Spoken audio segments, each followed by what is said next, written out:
Today we are going to study what makes India a federal country.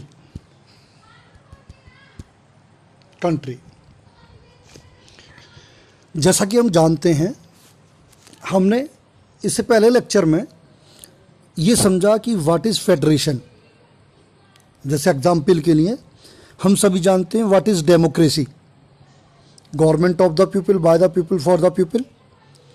और अगर question ये आए कि भारत क्या डेमोक्रेसी है, तो सिंपल सी बात है, जो डेफिनेशन है, जो करेक्टरिस्टिक्स हैं डेमोक्रेसी के, हम देखेंगे वो करेक्टरिस्टिक्स जो डेमोक्रेसी के फीचर्स हैं वो इंडिया में लागू होते हैं या नहीं।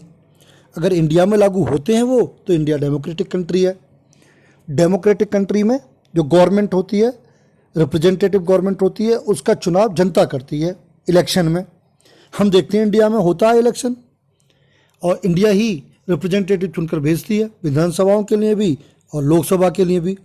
तो इंडिया डेमोक्रेसी है, यानी कि जो डेमोक्रेसी के फीचर्स हैं वो इंडिया में लागू हो रहे हैं, तो इंडिया डेमोक्रेसी है। इन द सेम वे जो फीचर्स हैं फेडरलिज्म के, यदि वो इंडिया में लागू होते हैं, इंडिया में अप्लाई होते हैं, तो इंडिया फेडरेशन है। अब वो कहते हैं what makes India a federal country, क्या चीज़ है जो इंडिया को फेडरल कंट्री बनाता है। तो हम फिर से जो मैंने पीछे डिस्कस किया है आपसे, फीचर्स ऑफ फेडरलिज्म, तो मैंने आपको बताया था फर्स्ट फीचर ऑफ फेडरलिज्म क्या बोला था, देयर आर 2 और मोर लेवल्स ऑफ गवर्नमेंट। जो फेडरलिज्म होता है उसमें 2 या 2 से ज़्यादा लेवल पर सरकारें होती हैं।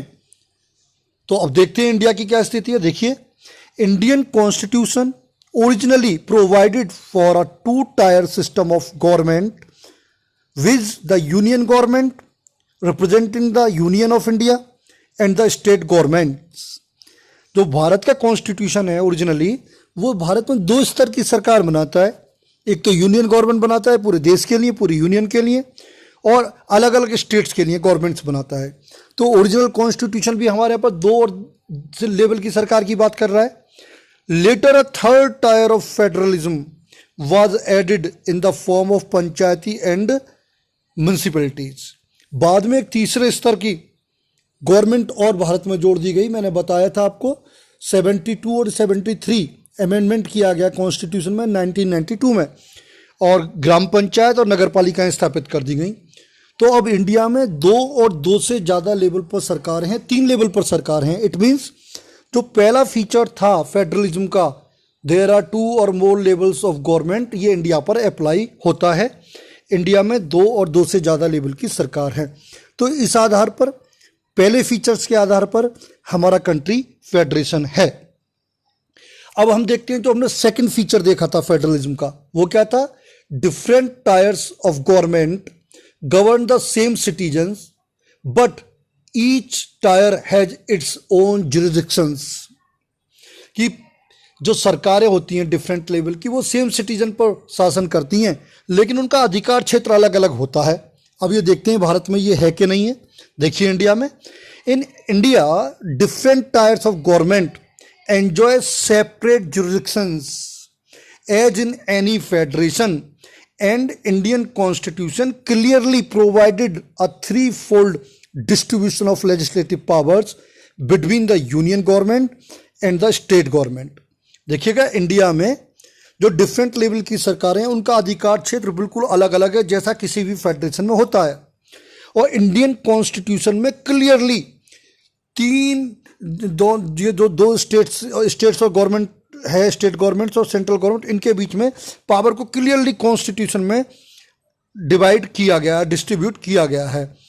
इन the 7th schedule of the constitution 3 list have been given as follow. जो हमारे कॉन्स्टिट्यूशन का 7th शेड्यूल है उसमें 3 लिस्ट दे रखी हैं for distribution of power between central government and state governments. 3 list दे रखी हैं।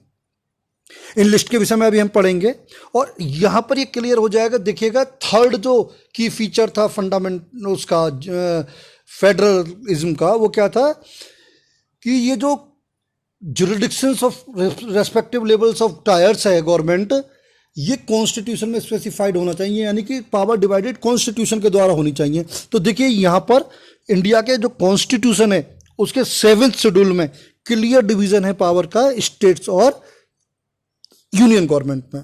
अब देखिए कैसे ये पावर डिस्ट्रीब्यूट की गई है, बहुत ज़्यादा इंपॉर्टेंट है ये। देखिएगा जो 7th शेड्यूल है कॉन्स्टिट्यूशन का, there are 3 list, union list, state list and concurrent list. ये लिस्ट क्या है? देखिएगा यूनियन लिस्ट में सब्जेक्ट्स लिखे हुए टॉपिक्स, जो कि ओरिजिनल कॉन्स्टिट्यूशन में 97 सब्जेक्ट्स थे, लेकिन एट प्रेजेंट अबाउट 100 सब्जेक्ट्स हैं उसमें। और ये सब्जेक्ट्स कैसे हैं? जैसे कि उसमें डिफेंस आता है, देश की सुरक्षा, यानी कि देश की आर्मी, कोई देश हमारे देश के ऊपर हमला कर रहा है उससे उसके ऊपर जवाबी कार्रवाई का निर्णय लेना, दूसरे देश के ऊपर जैसे अभी स्ट्राइक किया गया था पाकिस्तान के ऊपर, एयर स्ट्राइक किया गया था, उसका निर्णय लेना, ये डिफेंस के अंतर्गत आता है। और डिफेंस किसके अंडर में है? यूनियन लिस्ट के। यूनियन लिस्ट का मतलब ये है कि यूनियन लिस्ट में जितने सब्जेक्ट्स दे रखे हैं उन सब्जेक्ट्स पर कानून बनाने का अधिकार केवल और केवल यूनियन गवर्नमेंट को होगा। देखिए मैंने बताया इसमें डिफेंस है, सिटीजनशिप से। अब देखिए सिटीजनशिप, अभी आपने देखा होगा CAA, बड़ा हल्ला मच रहा था। क्या है CAA? Citizenship amendment act. इसके द्वारा इंडियन पार्लियामेंट ने सिटीजनशिप जो एक्ट था उसमें संशोधन कर दिया। अभी बहुत हल्ला काटा गया है, जगह जगह शोर हुआ है, लोगों ने विरोध किया है, लेकिन आपने देखा कुछ स्टेट्स ने भी ये कहा कि हम लागू नहीं करेंगे। स्टेट्स का मतलब ही नहीं है। सिटीजनशिप के ऊपर कानून बनाने का अधिकार केवल और केवल सेंट्रल गवर्नमेंट को इंडिया में, क्योंकि ये सब्जेक्ट यूनियन लिस्ट में आता है। ऐसे ही बैंकिंग, ऐसा नहीं है कि उत्तर प्रदेश में करेंसी और कुछ होगी और मध्य प्रदेश में कुछ और होगी, सेम करेंसी पूरे देश में होगी। करेंसी भी किसका सब्जेक्ट है? ये सब्जेक्ट जो है यूनियन लिस्ट का है। ऐसे ही बैंकिंग, पूरे देश में नेशनलाइज्ड बैंक होंगे। नेशनल हाईवेज, उसके ऊपर कानून बनाने का अधिकार सेंट्रल गवर्नमेंट का ही होगा। रेलवे है, रेलवे पूरी तरीके से सेंट्रल गवर्नमेंट के अंडर में है। पोस्ट ऑफिस है, सेंसस कराने का अधिकार है। ये मैंने कुछ एग्जांपल्स दिए हैं। इस प्रकार 100 के करीब सब्जेक्ट्स हैं जो कि यूनियन लिस्ट में मेंशन हैं और उन पे कानून बनाने का अधिकार केवल और केवल यूनियन गवर्नमेंट को है। सेकंड लिस्ट है उसमें स्टेट लिस्ट।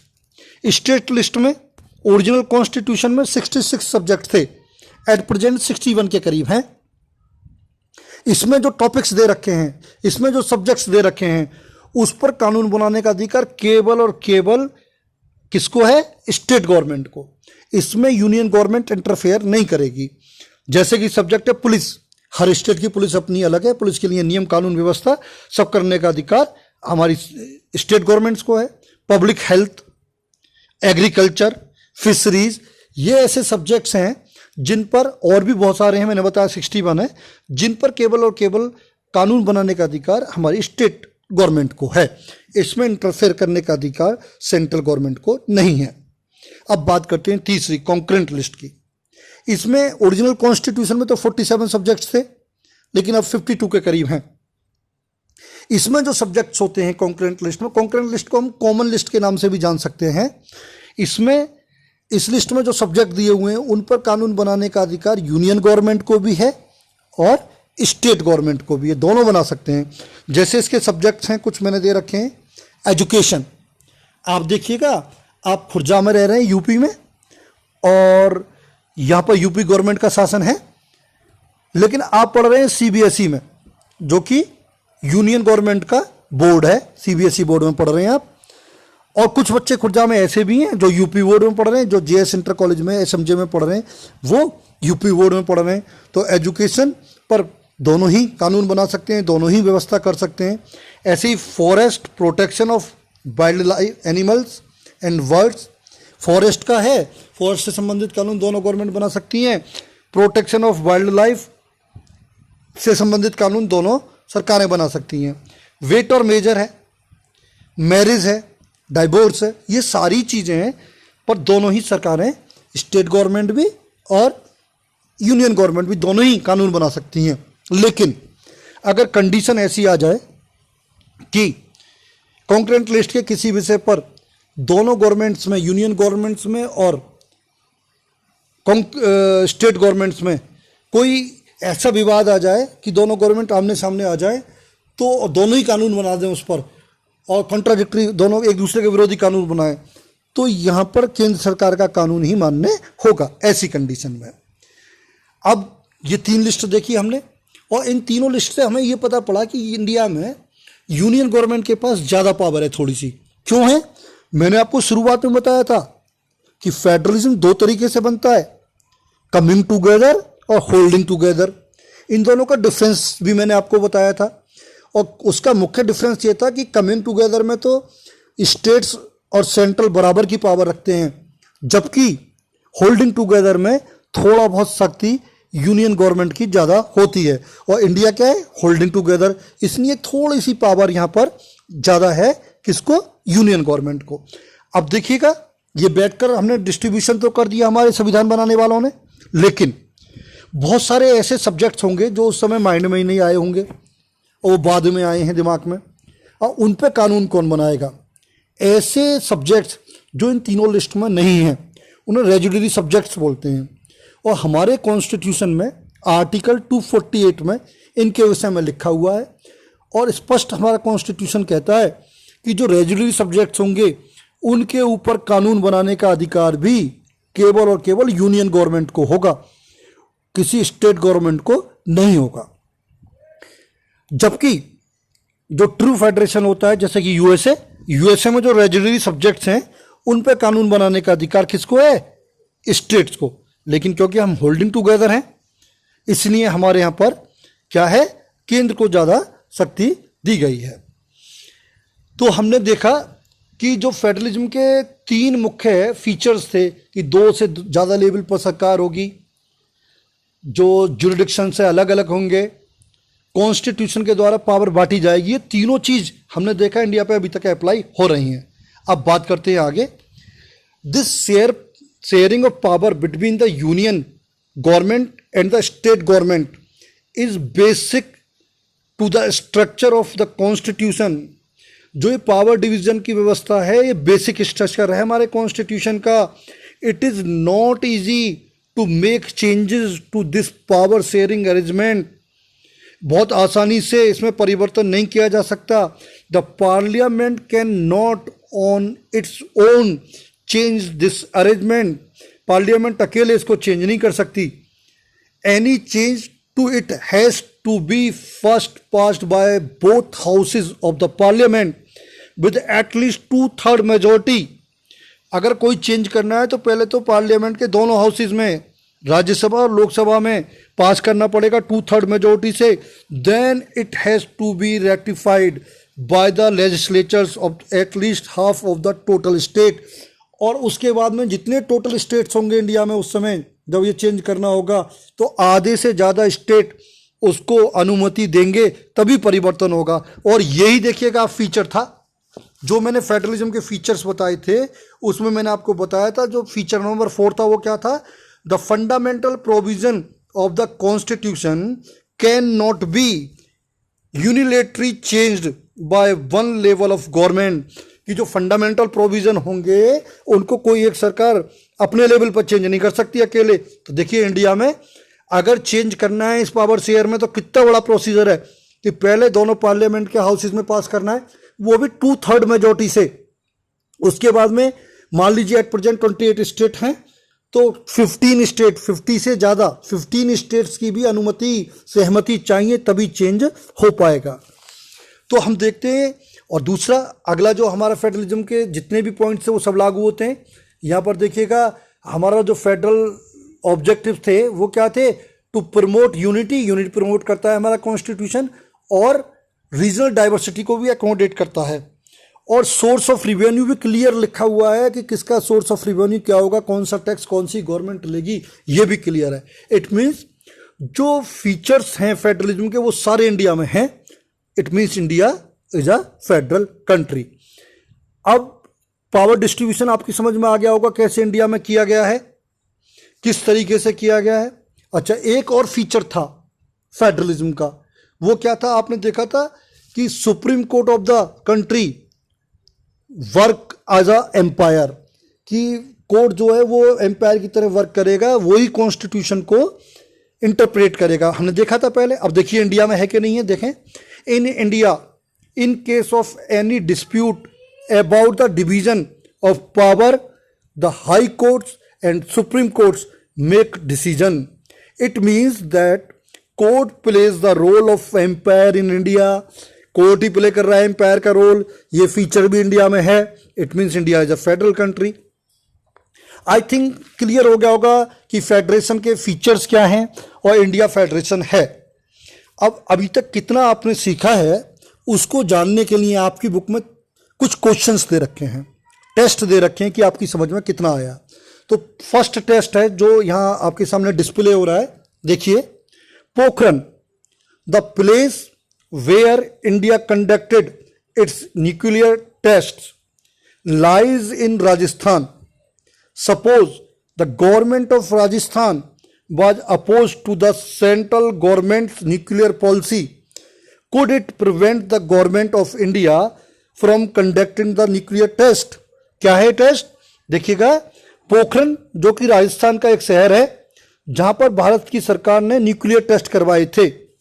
राजस्थान की सरकार को सेंट्रल गवर्नमेंट के न्यूक्लियर पॉलिसी पसंद नहीं है, तो क्या राजस्थान की सरकार इंडियन गवर्नमेंट को वहां पर टेस्ट करने से रोक सकती थी या रोक सकती है? अगर आपकी समझ में आ गया है पावर शेयरिंग वाला अरेंजमेंट इंडिया में, तो आप इसका जवाब दे सकते हैं। सोचिए, मैं बताता हूं, देखिएगा क्या है इसका जवाब। राजस्थान की सरकार नहीं रोक सकती इंडियन गवर्नमेंट को। क्यों नहीं रोक सकती? हमने बताया 3 लिस्ट हैं, यूनियन लिस्ट, स्टेट लिस्ट और कॉन्करेंट लिस्ट। तो न्यूक्लियर एनर्जी और डिफेंस, ये जो दोनों टॉपिक हैं ये आते हैं यूनियन लिस्ट में। और जब यूनियन लिस्ट में आते हैं तो न्यूक्लियर एनर्जी और न्यूक्लियर डिफेंस दोनों पर कानून कौन बनाएगा? केवल सेंट्रल गवर्नमेंट। अब न्यूक्लियर टेस्ट करने का अधिकार है सेंट्रल गवर्नमेंट को, क्योंकि यूनियन लिस्ट का विषय है और ये हमारे डिफेंस के लिए भी जरूरी है, न्यूक्लियर वेपन्स। तो वो टेस्ट करने के लिए पूरी तरह से स्वतंत्र है इंडियन गवर्नमेंट। तो राजस्थान की सरकार कोई इंटरफेयर नहीं कर सकती, बिकॉज न्यूक्लियर जो टॉपिक है वो टॉपिक यूनियन लिस्ट का है। Is that clear? Now we will look the another test in next slide. Next देखिए क्या है। Suppose the government of Sikkim plans to introduce new text books in its schools, but the union government does not like the style and content of the new textbooks. In that case, does the state government need to take permission from the union government before these textbooks can be launched? क्या है कि suppose कीजिए कि सिक्किम की सरकार अपने स्कूलों में नई टेक्स्ट बुक इंट्रोड्यूस करना चाह रही है और सेंट्रल गवर्नमेंट को जो सिक्किम गवर्नमेंट की बुक्स हैं उनका कंटेंट पसंद नहीं है, तो क्या सिक्किम गवर्नमेंट को बुक लॉन्च करने से पहले सेंट्रल गवर्नमेंट से कोई परमिशन लेनी पड़ेगी? सोचिए, अभी आपने पढ़ा है, मैं बताता हूं कि परमिशन लेने की कोई आवश्यकता नहीं है। क्यों नहीं है? क्योंकि education is the subject of concurrent list और कॉन्करेंट लिस्ट पर दोनों को अधिकार है बनाने का। ठीक है, अब उसने अपने स्कूलों के लिए बना दिया और वहां पर सीबीएसई के स्कूल चल रहे हैं, सीबीएसई के स्कूल में जो सेंट्रल गवर्नमेंट चाहे वो पढ़ाए, तो कोई परमिशन लेने की जरूरत नहीं है। अब सिंपल सी बात है, जो सीबीएसई के स्कूल में वो एनसीईआरटी पढ़ा रहे हैं, हमारे यहाँ यूपी बोर्ड के तो नहीं पढ़ा रहे एनसीईआरटी को, तो इसके लिए कोई परमिशन लेने की जरूरत नहीं है, क्योंकि कॉन्स्टिट्यूशन में क्लियरली लिखा हुआ है। एक टेस्ट और दे रखा है आपकी बुक में, वो देखिए। Suppose the chief ministers of Andhra Pradesh, Chhattisgarh and Orissa have different policies on how their state police should respond to the Naxalites. Can the prime minister of India intervene and pass an order that all the chief ministers will have to obey? क्या है कि suppose कीजिए आंध्र प्रदेश, छत्तीसगढ़ और उड़ीसा, यहाँ के जो क्या कहते हैं पुलिस है वो डिफरेंट पॉलिसी बना रही है किससे निपटने के लिए, नक्सलवाद से निपटने के लिए। तो क्या भारत का प्राइम मिनिस्टर कोई तीनों चीफ मिनिस्टर्स को पुलिस के संबंध में ऑर्डर दे सकता है? पहले तो यहाँ पर एक चीज़ देख लें, ये नक्सलाइट्स क्या हैं, नक्सलवादी हैं क्या? ये नया वर्ड होगा आप लोगों के लिए। सुनिए, आपने आतंकवादी सुना है? आतंकवादी आप देखते हैं, आतंकवादी क्या है, एक दूसरे देश से सहायता प्राप्त कर कर हमारे देश पर हमला करने के लिए कुछ लोग आ जाते हैं, जैसे जम्मू और कश्मीर में सम आतंकवाद है, वो आतंकवादी हैं। लेकिन जब ऐसा होता है कि खुद ही की देश के लोग अपनी सरकार से असंतुष्ट होते हैं और अपनी सरकार के खिलाफ वो हथियार उठा लेते हैं, तो ऐसी सोच को इंडिया में नक्सलाइट बोला जाता है। नक्सलाइट ही क्यों? क्योंकि नक्सलवाड़ी एक शहर का नाम है, एक जगह का नाम है नक्सलवाड़ी। सबसे पहले इस प्रकार का जो विरोध हुआ सरकार का वो उसी शहर से हुआ, नक्सलवाड़ी से, इसलिए उस नक्सलवाड़ी से ही वर्ड बन गया है नक्सलवाद। Is that clear? अब सुनिए कि क्या पीएम ऑर्डर कर सकते हैं पुलिस को? नहीं कर सकते। क्यों? हमने देखा जो हमारा डिस्ट्रीब्यूशन ऑफ पावर था उसके अकॉर्डिंग पुलिस किसका सब्जेक्ट है? स्टेट लिस्ट का। और स्टेट लिस्ट के विषय में जो सेंट्रल गवर्नमेंट है वो इंटरफेयर नहीं करेगी। I think now it is clear कि किस तरह से हमारे यहाँ पर डिस्ट्रीब्यूशन है। क्लियरली कॉन्स्टिट्यूशन में 3 लिस्ट दी गई हैं और जो फीचर्स हैं फेडरलिज्म के जो हमने पढ़े हैं वो सारे इंडिया में लागू होते हैं। इसलिए इंडिया, ये सारे फीचर्स इंडिया को फेडरल कंट्री बनाते हैं।